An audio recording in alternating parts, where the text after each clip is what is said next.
নমস্কার বন্ধুরা, ট্রেজার এনএফটিতে নতুন একটা আপডেট এসেছে। এই আপডেট অনুযায়ী ট্রেজার এনএফটিতে ইউএসডিটি সোলোনা বলে নতুন একটা নেটওয়ার্ক অ্যাড হয়েছে। আগে যেমন ট্রেজার এনএফটিতে ইউএসডিটি বেব20 আর ইউএসডিটি টিআরসি20 ছিল। আপনি টিআরসি20 বেব20 দিয়ে উইথড্র ডিপোজিট করতে পারতেন, যে কোনো নেটওয়ার্ক দিয়ে আপনি উইথড্র ডিপোজিট করতে পারতেন। বাট এখানে আপনাকে দুটো অ্যাড্রেস মাস্ট কম্পালসারি বাইন্ড করে রাখতে হতো। ঠিক আছে, সেরকম ভাবে নতুন যে আপডেট এসছে সেখানে ইউএসডিটি সোলোনা বলে নতুন নেটওয়ার্ক অ্যাড হয়েছে।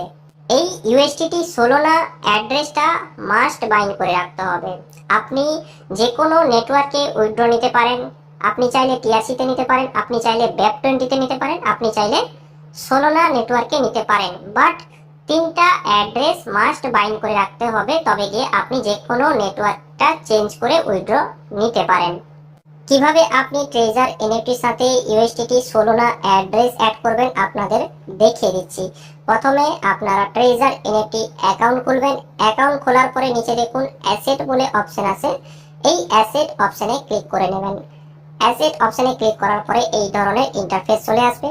এরপর পাশে দেখুন সেটিং বলে অপশন পেয়ে যাবেন, এই সেটিং অপশনে ক্লিক করে নেব। ক্লিক করার পরে এখানে দেখুন ইউএসডিটি সোলোনা বলে নতুন অপশন অ্যাড হয়েছে, নতুন নেটওয়ার্ক অ্যাড হয়েছে। এই সোলোনা নেটওয়ার্কটা অ্যাড্রেসটা বাইন্ড করব, এর জন্য এডিট অপশনে ক্লিক করব। ক্লিক করার পরে এখানে দেখুন wallet address, login password, email code, Google verification code দিয়ে নিচে কনফার্ম করে নিলে বাইন্ড হয়ে যাবে। যেমনটা ইউএসডিটি টিআরসি20 আর ইউএসডিটি বেব20 বাইন্ড করেছিলাম, তেমনি ইউএসডিটি সোলোনা অ্যাড্রেসও বাইন্ড করে নেব। এর জন্য বাইন্যান্স অ্যাকাউন্ট ওপেন করব। বাইন্যান্স অ্যাপটি ওপেন করার পরে নিচে দেখুন অ্যাসেট বলে অপশন পেয়ে যাবেন, অ্যাসেট অপশনে ক্লিক করে নেব। কারোর ওয়ালেট অপশন থাকে, যদি আপনার ওয়ালেট অপশন থাকে ওয়ালেট অপশনে ক্লিক করে নেবেন। সো আমি এখানে অ্যাসেট অপশনে ক্লিক করার পরে এই ধরনের ইন্টারফেস চলে আসবে। এরপর দেখুন উপরে অ্যাড ফান্ড বলে অপশন আছে, এই অ্যাড ফান্ড অপশনে ক্লিক করে নেব। কোনো বাইন্যান্স অ্যাকাউন্টে অ্যাড ফান্ডের জায়গায় ডিপোজিট অপশন থাকে, যদি ডিপোজিট অপশন থাকে তাহলে ডিপোজিট অপশনে ক্লিক করে নেবেন।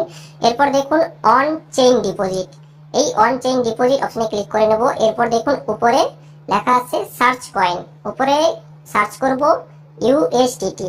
সার্চ করার পরে ওখানে ক্লিক করে নেব। ক্লিক করার পরে এখানে দেখুন চয়েস নেটওয়ার্ক বলে আছে, অনেকগুলো নেটওয়ার্ক আছে। একটু নিচের দিকে স্ক্রল করব, এখানে সোলোনা বলে একটা নেটওয়ার্ক চলে আসবে, এই সোলোনা নেটওয়ার্কে ক্লিক করে নেব। ক্লিক করার পরে এখানে দেখুন একটা নোটিশ আছে, এই নোটিশটা ওকে করে দেব। এরপর সোলোনা নেটওয়ার্কের ডিপোজিট অ্যাড্রেসটা এখানে চলে আসবে। পাশে দেখুন কপি করার অপশন আছে, কপি করে নেব। এখান থেকে কপি করে নিয়ে ট্রেজার এনএফটি অ্যাকাউন্টে আসবো। অ্যাকাউন্টে আসার পরে ওয়ালেট অ্যাড্রেস যে ঘরটা আছে ওখানে ওই অ্যাড্রেসটা পেস্ট করে দেব। এরপর লগইন পাসওয়ার্ড, ইমেল কোড আর গুগল ভেরিফিকেশন কোড দিয়ে কনফার্ম করে নেব। কনফার্ম করে নেওয়ার পরে এটা সাকসেসফুলি বাইন্ড হয়ে যাবে।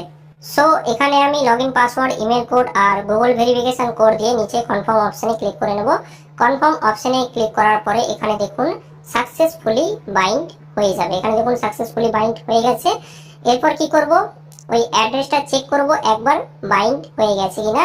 এর জন্য এখানে সেটিং অপশনে আবার ক্লিক করব। ক্লিক করার পরে একটু নিচে স্ক্রল করব, এখানে দেখুন ইউএসডিটি সোলোনা অ্যাড্রেসটা সাকসেসফুলি বাইন্ড হয়ে গেছে। এখানে আপনি এই তিনটি অ্যাড্রেসের মধ্যে যে কোনো অ্যাড্রেসে উইথড্র নিতে পারেন। আপনি চাইলে টিআরসি20তেও নিতে পারেন, আপনি চাইলে বেব20তেও নিতে পারেন, আপনি চাইলে সোলোনা অ্যাড্রেসেও নিতে পারেন। বাট তিনটা অ্যাড্রেস মাস্ট বাইন্ড করে রাখতে হবে। যদি আপনি এই ইউএসডিটি সোলোনা অ্যাড্রেস বাইন্ড না করে থাকেন তাহলে আপনারা এই ইউএসডিটি সোলোনা অ্যাড্রেসটা বাইন্ড করে নিন। যদি ভিডিওটা ভালো লাগে তাহলে প্লিজ একটা লাইক করবেন, আর এখনো যদি আপনারা চ্যানেলটি সাবস্ক্রাইব না করে থাকেন তাহলে প্লিজ চ্যানেলটি সাবস্ক্রাইব করে নিন। দেখা হচ্ছে নেক্সট ভিডিওতে। Thank you.